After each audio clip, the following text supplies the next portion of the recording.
जाने से पहले देखिए एक और बड़ी खबर यहां सामने आ रही है। कोलकाता रेप मर्डर केस को लेकर सुप्रीम कोर्ट की कड़ी फटकार। बंगाल पुलिस की कार्रवाई पर सुप्रीम कोर्ट ने सवाल उठाए हैं। ये बड़ी खबर सामने आ रही है।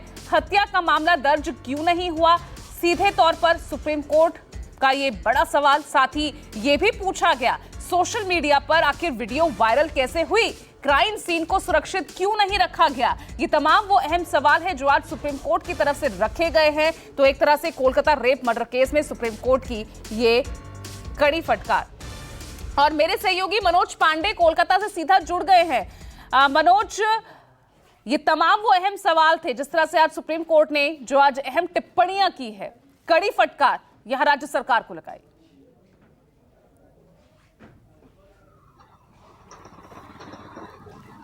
जी बिल्कुल, देखिए ये सवाल अभी हम जिस पीड़िता के माता पिता से मेरी बात हुई है और उन्होंने साफ तौर पे इस आरोप को लगाया है। उन्होंने इस बात का जिक्र किया है कि जो एफआईआर था, उन्होंने एफआईआर को यहाँ पे किया और एफआईआर देरी से दर्ज हुआ। यानी उन्होंने करीबन जो घटना वाले के दिन के करीबन 5 से 6 बजे की जो एफआईआर की कॉपी उन्होंने जमा किया, करीबन 12 साढ़े 12 बजे उसकी एफआईआर की हुआ है। तो सबसे बड़ा सवाल है और इसी तरह के सवाल ये भी उन लोग उठा रहे हैं, क्योंकि देखिए जिस तरह से सुप्रीम कोर्ट ने पूरे मामले का संज्ञान लिया है।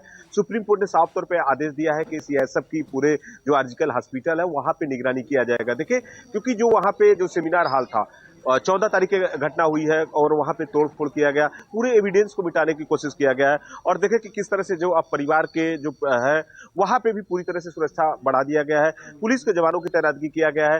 हर किसी की चेकिंग की जा रही है और किसी को इस गली के अंदर नहीं जाने दिया जा रहा, न आने दिया जा रहा। यानी पूरे रास्ते में पुलिस ने बैरिकेड कर रखा है। दूसरी तरफ देखें कि सबसे बड़ा सवाल है, परिवार के जो लोग ने साफ तौर पर सवाल उठा रहे हैं कि जो पूर्व प्रिंसिपल संदीप घोष थे, शक के दायरे में थे। और जिस तरह से देखिए पोस्टमार्टम रिपोर्ट आई है उसमें भी परिवार के लोग सवाल उठा रहे हैं कि एक से ज्यादा व्यक्ति इस घटना को अंजाम दिए हैं, बर्बरता किए हैं। जो रेप की हुई है करीबन 14 जगहों पे जिस तरह से निशान पाए गए हैं और परिवार शुरू से ऐसा ही कह रहा है और सारे जो डॉक्टर विरोध प्रदर्शन कर रहे हैं। देखिए यही सवाल उठा रहे हैं कि कोई एक व्यक्ति ऐसा नहीं कर सकता है। सिर्फ एक व्यक्ति संजय राय की गिरफ्तारी हुई है और आज देखिए जो प्रिंसिपल जो संदीप घोष थे, वहां उनकी भी सीबीआई पॉलीग्राफिक टेस्ट के लिए अप्लाई कर रही, क्योंकि देखिए जो संजय यहाँ पे राय था उसके भी पॉलीग्राफिक टेस्ट की इजाजत मिल चुकी है। और वहीं पे लाल बाजार में जिस तरह से देखें कि अब एक मामला भी दायर किया है पूर्व प्रिंसिपल संदीप घोष के खिलाफ, क्योंकि ये मामला उनके ऊपर किया गया है। जो पीड़िता का नाम उजागर हो रहा है, जिस तरह से सोशल मीडिया पे कई ऐसे आ रहे हैं, उन्होंने इस नाम का जिक्र किया है और उनके ऊपर भ्रष्टाचार के आरोप के लेकर लाल बाजार ने उन्हें